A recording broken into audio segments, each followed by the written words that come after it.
भास्करकोटिसन्निभमुमा सङ्क्रान्तवामं शिवं सद्यः सन्नतवाञ्छितार्थघटने सन्नद्धचित्तं सदा वेद्यविलक्षणं श्रुतिपदैर्लक्ष्यात्मसंवित्तनो रत्याराध्यमनादिमध्यनिधनं श्रीसोमनाथं भजे मध्ये शैलसमावृतिर्बुधवने श्रीमत्प्रभाशान्तिके वासिष्ठप्रभवैर्महाद्युतियुतैः तीर्थैः सदा शोभितं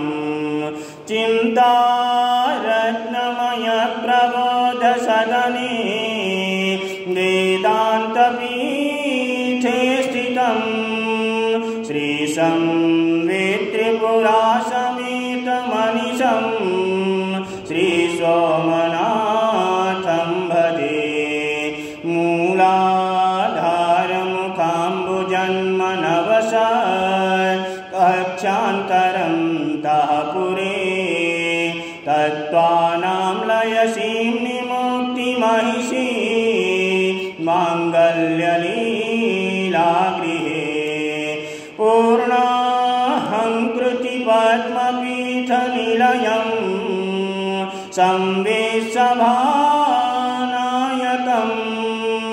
ब्रह्माभिख्यमखण्डमद्वयरसं श्रीसोमनाथं भजे श्रीसादवरप्रकाशवपुषं शैलार्बुदाधीश्वरं षोडान्यासमहाकलापमहितं ज्वालासहस्रोज्ज्वलं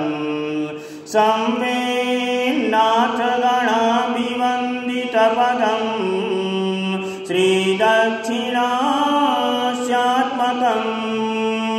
सत्यं ज्ञानमनन्यभावसुलभं श्रीसोमनाथं भजे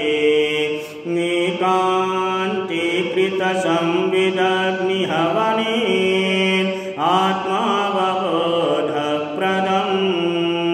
ह्रीङ्काराक्षरवल्लभं मृगधरं हेमाद्रिबाणासनं राकाचन्द्रसमानकान्तिवदनं श्रीराजराजेश्वरं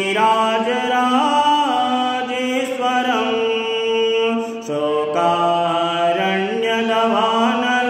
सुखकरं श्रीसोमनाथं भजे